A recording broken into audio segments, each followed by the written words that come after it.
From Doroteo Arango to Poncho Villa, the making of a legend. Doroteo Arango was born on June 5, 1878, in the small village of San Juan del Rio, Durango. He grew up in poverty in rural Durango, Mexico, where the harsh landscape mirrored the struggles of his early life. His early life was marked by hardship and injustice under the oppressive Porfiriato regime, which exploited the poor and favored the wealthy. At 16, he became an outlaw. He stole to survive, driven by the need to provide for his family and escape the crushing poverty. He also defended the poor from wealthy landowners, becoming a local hero to many who saw him as a defender of justice.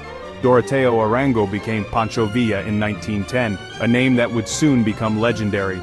He adopted the name of a legendary bandit, embracing a new identity that symbolized resistance and rebellion.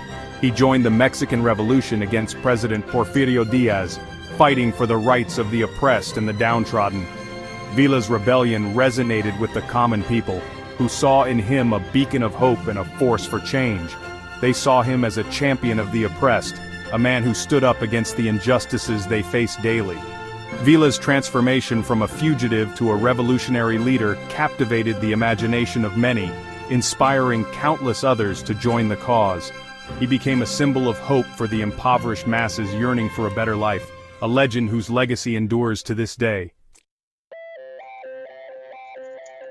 The Mexican Revolution became Villa's stage, a tumultuous period that would define his legacy. He commanded the División del Norte, or Division of the North, a formidable force that struck fear into his enemies. Villa was a brilliant military strategist. He employed unconventional tactics that often caught his adversaries off guard. Villa's victories against federal forces made him a legend, celebrated by his followers and feared by his foes. Villa's División del Norte was known for its speed, ferocity, and unwavering loyalty to its commander. He armed his men with whatever they could find, turning even the most unlikely objects into weapons of war. He trained them to fight with passion and determination, instilling a sense of purpose and resilience. His army grew with every victory, attracting more and more recruits eager to join his cause. Thousands of men joined his cause, inspired by his vision and leadership. Villa's military exploits were instrumental in overthrowing Diaz, a pivotal moment in the revolution. He became a key figure in shaping the revolution's course, influencing its direction and outcomes.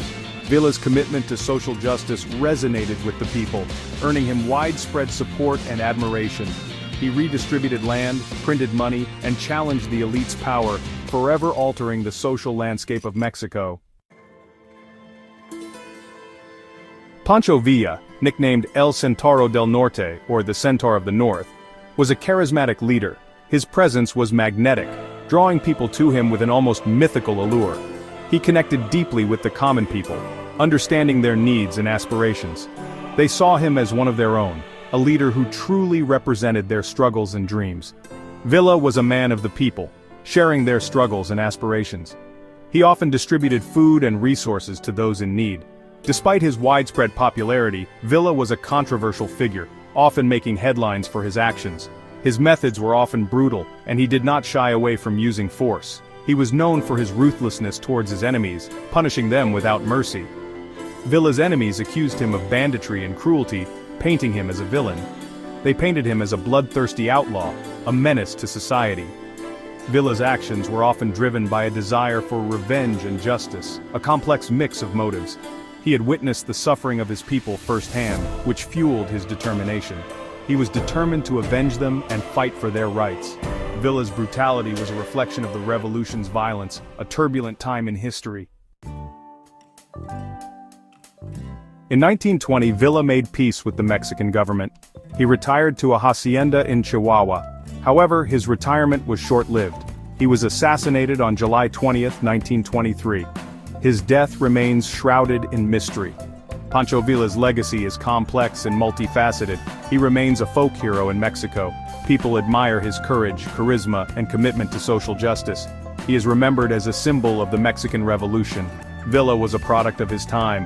He was a controversial figure, but he left an indelible mark on Mexico's history. His life story continues to fascinate and inspire people around the world.